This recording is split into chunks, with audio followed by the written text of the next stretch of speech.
السلام عليكم، مرحبا بكم في هذا الفيديو. غادي نطرقوا على بعض الخطوات اللي غادي نقوموا بتسريع الحاسوب او الويندوز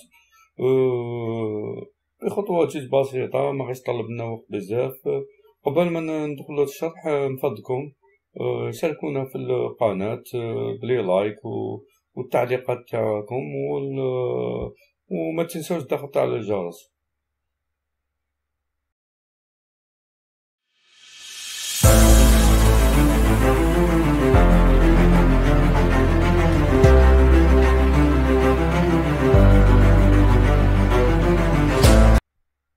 بسم الله. الخطوة الأولى اللي غادي نهضروا عليها هي الخطوة نشوفوا لي ميزاجور أو الأبجريد تاع التطبيقات تاعنا. اسكو آخر نسخة اللي رانا منصبينها في الحاسوب أو نسخ قديمة.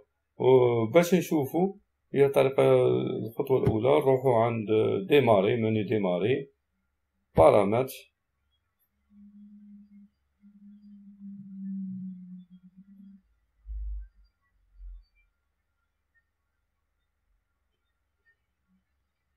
ونضغطوا على ويندوز أبديت.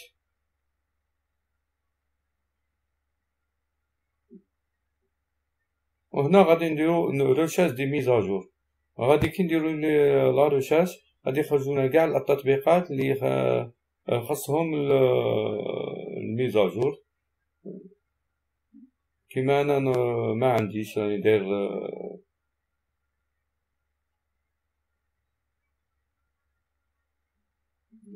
طول. هنايا ديرو اذا خرج لكم تطبيقات ما فيهمش لي ميزاجور فعلوا كما تلاحظون وزيت اجور.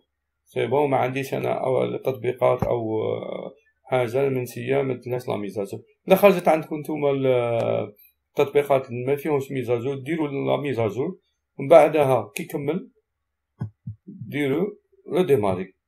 هنا ريديماري لا ماشين. الخطوه الثانيه وهي البحث عن فيروسات.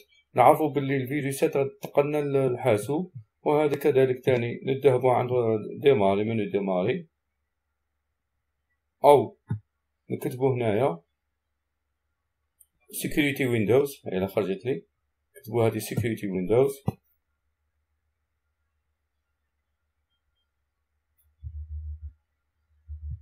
نجيو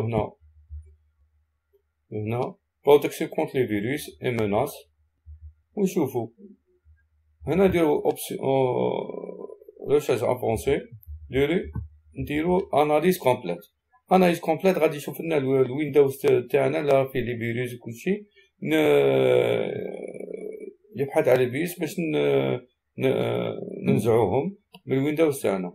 وكذلك بعض الاحيان كاين لي زونتي فيروس اللي انا منصبينهم في الحاسوب ديالنا، هما اللي يتقلوا لنا الحاسوب. وهذا اما نديزاكتيفوهم باش دي فوا نسحقوا السرعه في الحاسوب، نديزاكتيفوهم بعد ناكتيفوهم. الخطوه الثالثه اللي غادي نشوفوها وهي لي زابليكاسيون اون اريير بلان. يعني لي زابليكاسيون اون اريير بلان هما اللي غادي حنا كي نكونوا نخدموا هما راهم يعملوا في نفس الوقت، بصح ما نشوفوهمش. اللي كاين نديزاكتيفوهم او تعطيل العمل تاعهم هي طريقه جد سهله. نجيو هنايا مني ديماري، نجيو هنا مني ديماري، بارامتر، نهبطو كونفيدونسياليتي، نبحثو عن ابليكاسيون نعملو ندركو عليها.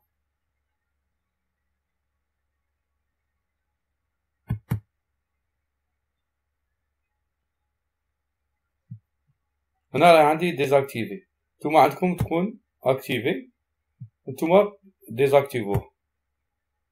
هاي تعطيلها. وهنا هادو هما التطبيقات اللي يكونوا يعملوا في مؤخرة الحاسوب، أي اون اريير بلون ما يبانوش، هادو قاع يكونوا يعملوه هما يتقلوا لنا الحاسوب تاعنا، وهكذا نعطلوهم باش نسرعوا شويه الحاسوب تاعنا. الخطوه الاخرى كذلك نجو هنا عند شريط المهام، كليك دروات في الماوس او لاسوري او الفأرة، نضغط على يمين الفأرة، جيستيون دي طاش، روح عن ديماراج عندما نشغلوا الحاسوب تاعنا غادي اوتوماتيكمون كاين بعض التطبيقات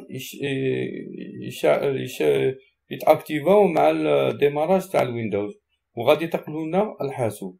شنديرو حنا التطبيقات اللي ما نسحقوهمش نعطلوهم ديزاكتيفي كما تشوفوا. كيفاش مثال هذه باين نعطلها، هي ديزاكتيفي ناكتيفيها، ندير في نروح عندها نضغط على يمين الفأرة ونقوم بديزاكتيفي تعطيل. وهكذا انا خليت غير ويندوز سيكوريتي اكتيفي، والسينتكس هذه كذلك خليتها اكتيفي تابعا للسيستم، خليتهم اكتيفي. الاخرين كيما سكايب سبوتيفاي هادو كاع التطبيقات اللي ما احتاجوهاش عند الديماراج تاع الويندوز تاعنا.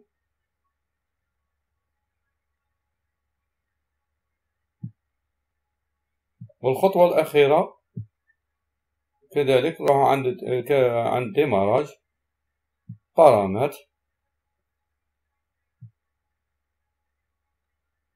نروح عند سيستم،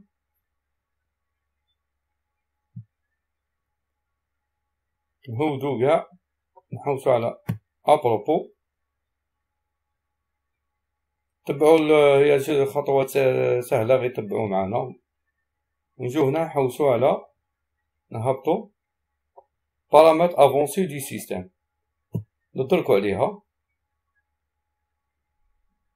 هنا غادي نشوفو تبعو معايا لا بيرفورمانس تاع الحاسوب ديالنا، نكليو على بارامتر ونجو هنا كوشو ضغطوا على اجوستي افان دوبتونير لي ميور بيرفورمانس، ندركو عليها وهنا تجي ابليكي اوكي. وهكذا نجمو نقولو بلي حسنا السرعة تاع الحاسوب ديالنا ببعض الخطوات. نشكركم على متابعة هذا الفيديو، وإن شاء الله نكون فدناكم، والسلام عليكم.